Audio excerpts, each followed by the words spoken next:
Schools failed you when they didn't teach you how to open a checkings account. But don't worry, your Canadian clerk is here to teach you how. Hello class and welcome to Checking Account Part 1. In this video we are going to be discussing what is a checking account. Also, what do you look for when you are picking a checking account? So to get started, let's first consider what is it? Now when you saw the spelling Chequing, you maybe were questioning, is that a different account than the more traditional spelling of Checking? And I say traditional very loosely because by traditional, I just mean that this one is the one that you'll see most commonly in American spelling. So you'll probably see it in media of some sort if you were Googling it or researching it and it was through an American source, they will have spelt it this way.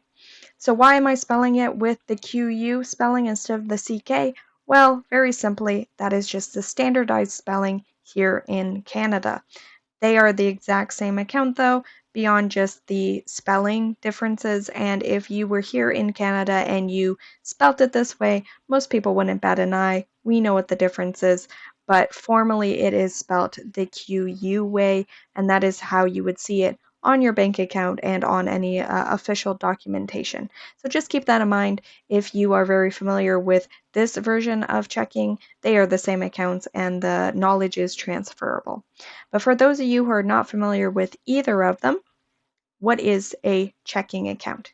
Well, first things first, it is a daily banking account. What does that mean? Well, a daily banking account is used exactly as described, which is to say, for daily things.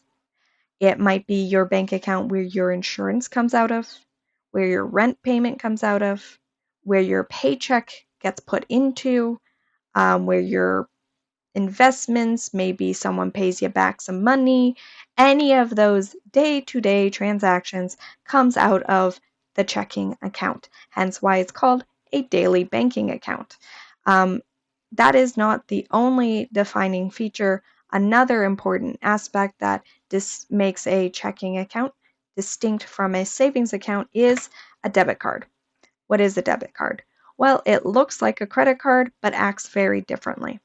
So when you use a debit card, instead of it going onto your credit or as borrowed money, it comes directly out of your bank account that it's attached to. So it's kind of like you're paying with cash, but you're using plastic, so it's a little more accessible. You can take it with you. It's a little more secure, but it is directly coming out of your bank account as soon as you use it. So it is not accruing somewhere in the background. It also gives you access to ATMs. So if ATM use is something that you think you would need a lot of, figuring out which bank has a lot of ATMs near you, what their fees are, that is something that you specifically would need to look into, though not many people use ATMs like they used to. A lot of us just do a lot of our banking online. But if that's a factor that you think you might need, then you can look into that specifically. The next thing that a checking account often comes with is Interact. What is Interact?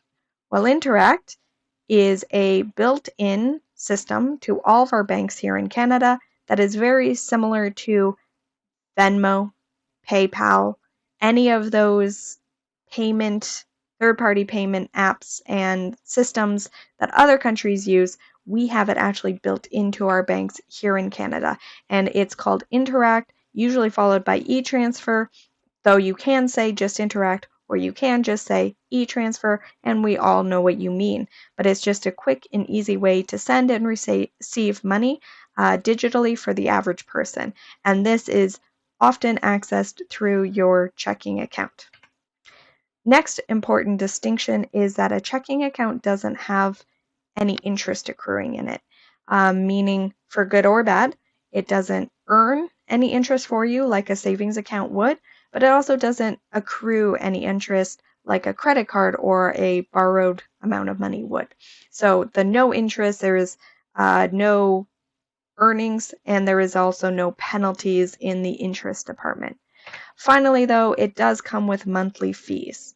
Now, we will discuss briefly how you can maybe reduce these monthly fees, but to have access to a checking account and all these features, you do have a amount of money that you have to pay every single month to keep that account open, which is different than a savings account. So what does that look like if you were to go into your local bank right now and they handed you a pamphlet? How do you understand what all this looks like? Well, I have brought an example.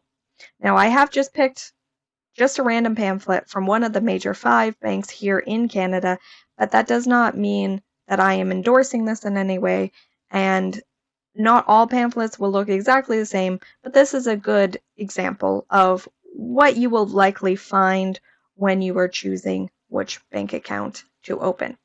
So all checkings accounts, regardless of the bank that you go to, can kind of be divided into 3 different tiers. So there's tier 1 here, which is basic, and that often lives up to its name, which we will discuss here. And then finally, there are kind of these mid-tier in the mid-range here that the average person is more going to fall into. Most of us are in this mid-tier bank range.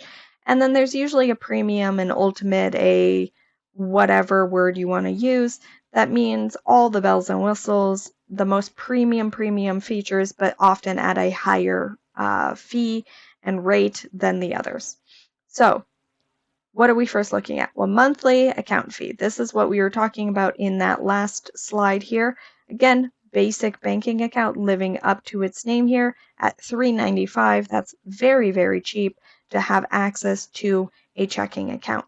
Mid-tier, again, living up to its name, is coming in at $11.95 or $16.95. And then finally, the ultimate package would cost you $30.95 every single month to have access to that bank account. Now, I did mention that there are some ways that you can actually get rid of these fees. And on this pamphlet, you would be scanning down until you found this here. The minimum daily closing balance required for monthly account fee waiver. Now, I will just preface this by saying not every bank is going to have this as an option. Some banks do, some don't. So you really do have to read the pamphlet per bank, per account that you might be looking at. But using this one as an example, let's go across here. Notice again, basic banking account, follow that down. It's not applicable. So again, living up to its name, very, very cheap, but that's kind of where it stays. You get no other benefits, you get no other incentives to stay with this account. So no matter how much money you have in it, you will always pay the $3.95. That brings us to our mid-tier. So either $11.95 or $16.95. If you keep $3,000 in it, you get that $11.95 waived, or the $4,000, you get the $16.95 waived. And you might be listening to this thinking, oh man, I wish I had 3,000. I wish I had 4,000. That's not super realistic. Fair, but it's a goal you could work towards. So initially, these might cost you more up front, but you could always work towards the goal of saving enough money in your checkings account so that these fees get waived and really you'd get all the same features but for free now. I will also say you can also start at a lower bank account, and at any time you could move up to a higher tier, maybe once you got closer to this goal. Finally, the ultimate, again, living up to its name, you need to maintain $6,000 in the account at any time to waive this $30.95. Again, it's a goal that you could work towards. It's just a little bit higher of a goal and maybe unnecessary for your needs.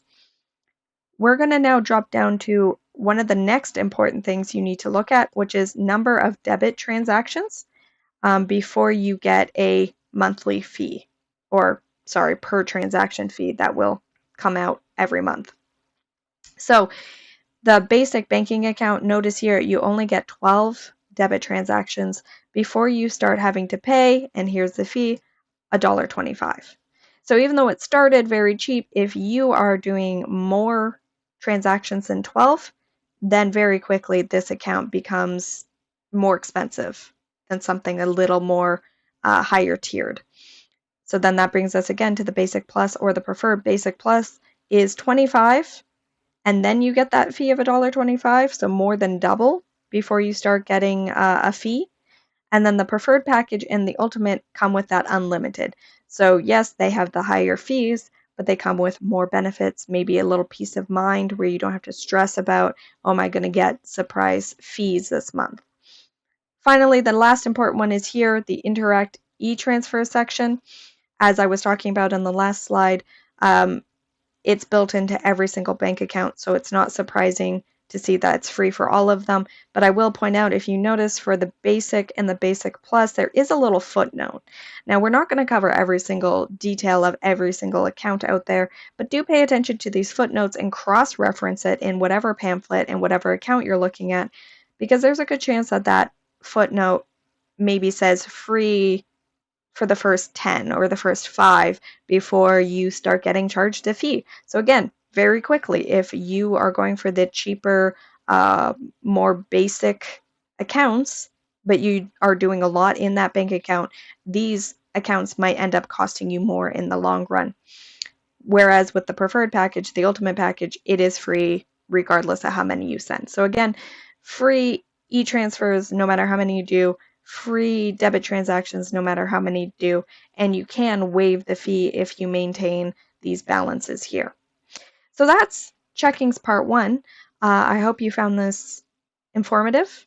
If you are interested, please like, subscribe, share it, do all the things, and come back for part two, where I'll get a little bit more into the nitty gritty of why you'd pick an ultimate package, maybe above a mid-tier package, some reward benefits, and just a couple other little things that you might want to keep in mind. But thank you for watching, and I hope to see you next time.